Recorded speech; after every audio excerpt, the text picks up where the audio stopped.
बड़रामारे सड़क सुरक्षा पई सचेतन कार्यक्रम एनएच कर्तृपक्ष आसिलेनी बैठक कहापाई प्रश्न कले साधारण लोके दाबी पूरण न हेले आंदोलन सुनिश्चित। संबलपुर जिला चमनकीरा ब्लॉक बड़रामा ग्राम पंचायत सभागृह शुक्रवार दिन चमनकीरा आईआईसी रंजित नांक सभापतित्व में सड़क सुरक्षा पई सचेतन कार्यक्रम अनुष्ठित होइछि। अनुष्ठित कार्यक्रम में बड़रामा सरपंच विजय कुमार नायक मुख्य अतिथि भावे उपस्थित रहिथिबा बेले सम्मानित अतिथि भावे चमनकीरा तहसीलदार प्रवीणा बिलु, कुचिंडा एसडीपीओ प्रदीप दास, अतिरिक्त आरटीओ तथा सड़क सुरक्षा अधिकारी कान्हूचरण बांदरा, बड़रामा समिति सभ्य अशोक कुमार बाग मंचासीन रहिथिले। मद्यप होई गाड़ी न चलाइबा, गाड़ी चलाइबा समय हेलमेट व्यवहार करिबा, बिना लाइसेंस रे गाड़ी न चलाइबा, गाड़ीर इंश्योरेंस नियमित करिबा, बिना इंश्योरेंस रे थिबा गाड़ी व्यवहार करिबा नहीं, दुई चकिया गाड़ी रे दुईरु अधिक ओभरलोड होई कोनोसी स्थान को जिबा नहीं, विभिन्न स्थान रे थिबा ट्रैफिक नियम गुडी को मानि गाड़ी चलाइबा भली संवेदनशील वार्ता अतिथिगण उपस्थित थिबा जनसाधारण को अवगत कराई सचेतन करिबा सह दुर्घटना रे मृत्युवरण करिथिबा ओ आहत होइथिबा व्यक्तिक परिवार को सरकार पक्षरु कोन कोन योजना अछि एवं एही योजना रे केउ माने लाभवान हेबे एवं केउ नियम मानिले सहायता राशि सरकार प्रदान करिथांती से संबंध रे अवगत कराइथिले। हेले विडंबनार विषय जे गत 9 तारिख रे डुमेर मुंडा छक पाखरे होइथिबा सड़क दुर्घटना रे 3 जन युवक मृत्युवरण करथिले एवं उक्त समय रे प्रति मृतक परिवार को 2 लाख टंका लेखाएं क्षतिपूरण देवा सहित गोड़पाली ठारू संडपथर पर्यंत जातीय राजपथ अणओसारिया रास्तार हेउथुबा दुर्घटनार स्थायी समाधान करने ग्रामवासी दाबी करथिले एवं प्रशासन आसंता दिन रे प्रशासनिक अधिकारी एनएचएआईपीडी एवं ग्रामवासी सहित मिलित भावे आलोचना करी एहार समाधान पई उचित पदक्षेप नेबे बोली प्रतिश्रुति देइथिले। किंतु विडंबनार विषय एही बैठक रे एनएचएआई कर्तृपक्ष उपस्थित रहि नथिले। बैठक शेष रे लकी ड्र मध्य आंचलिक परिवहन विभाग पक्षरु 5 जन जनसाधारण को हेलमेट बंटन करा जायतिला।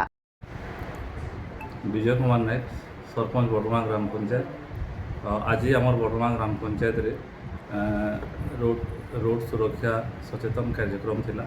इथरे आमर समिति सभ्य बड़रामा एसडीपीओ कुचिना आईआईसी जमुनकीरा तहसीलदार मैडम एवं एडिशनल आरटीओ संबलपुर एवं फरेस्ट विभाग समस्त अधिकारी प्रेस मीडिया अंचलवासी बड़रामा ग्राम पंचायत अंचल प्रत्येक गाँव युवगोष्ठी समस्त उपस्थित थे। निश्चित भाव ये कार्यक्रम गोटे आमर संबलपुर जिलार गोटे प्रथम सचेतन कार्यक्रम एवं यह निश्चित भाव गोटे स्वागत योग्य।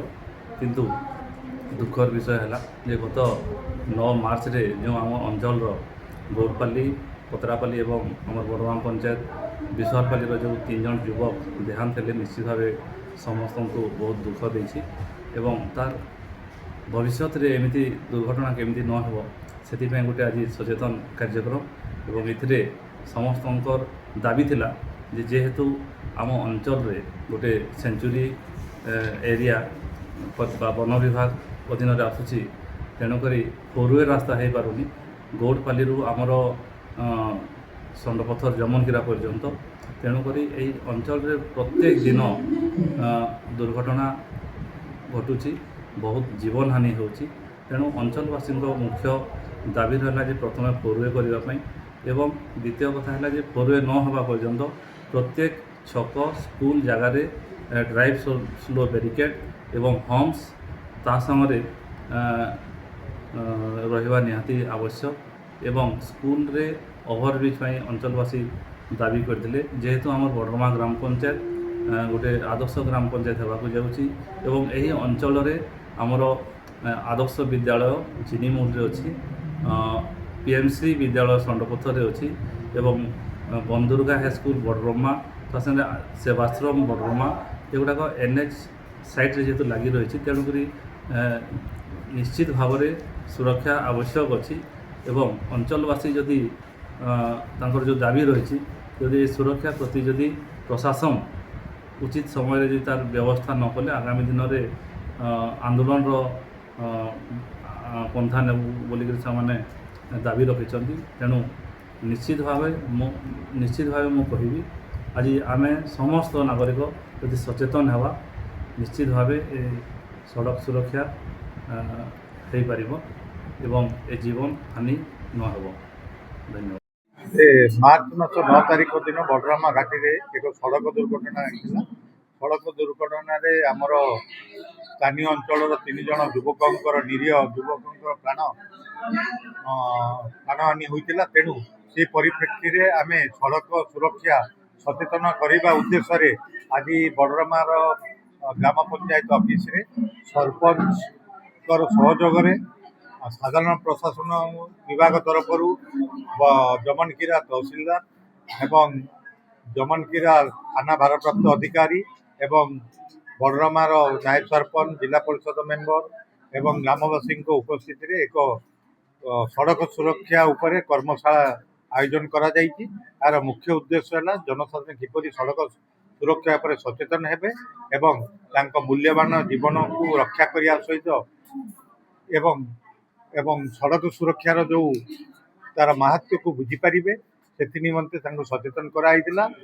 ସେମାନେ କୌଣସି ବ୍ୟକ୍ତି ଗାଡ଼ିର ଡକୁମେଣ୍ଟ ନଥାଇ ଚାଳନା କରିବା ଠିକ୍ ନୁହଁ ଏବଂ ହେଲମେଟ୍ ପିନ୍ଧି ଯାନବାହନ ଚଳାଇବା ଉଚିତ।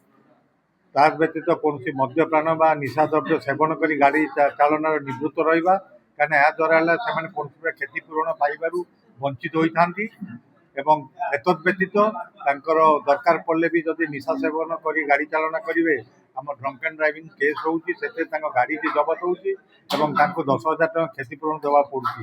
ତେଣୁ ସଚେତନ କରାହେଉଛି ଯେ ରାସ୍ତାରେ କିପରି ସେମାନେ ଯିବା ଆସିବା କରିବେ, ଯାତାୟାତ କରିବେ ଏବଂ ତାଙ୍କ ମୂଲ୍ୟବାନ ଜୀବନକୁ ରକ୍ଷା କରିପାରିବେ। ଆଜ୍ଞା ଆଲୋଚନା ଲାଗି 9 ତାରିଖ ଦିନ ଆମକୁ ପ୍ରତିଶ୍ରୁତି ଦେଇଥିଲେ 12 ତାରିଖ ଦିନ କରିବୁ ବୋଲିକିରି 12 ତାରିଖଟା ନାଇଁ କରିକି 13 ତାରିଖ କଲେ ଠିକ୍ କଥା। କିନ୍ତୁ ଯେନ୍ NH ଉପରେ ଆମର ଦୁର୍ଘଟଣା ଘଟୁଛେ ସେ NHI କୁ ନେଇକିରି ଆମର ମିଟିଂ କରମୁ ବୋଲିକିରି ପ୍ରଶାସନ ପ୍ରତିଶ୍ରୁତି ଦେଇଥିଲେ। କିନ୍ତୁ ଆଜି ଦୁର୍ଭାଗ୍ୟର ବିଷୟ ଯେ ସେ ନା NHI ଆସିଲେ ନା BDO ଆସିଲେ, କେହି ଆମର ମାନେ ଇଏ ଆସିନି। SDPO ସାର୍ ଆସିକିରି ତହସିଲଦାର ସାର୍ ଆସିକିରି ମିଟିଂଟା ଆୟୋଜନ କଲେ।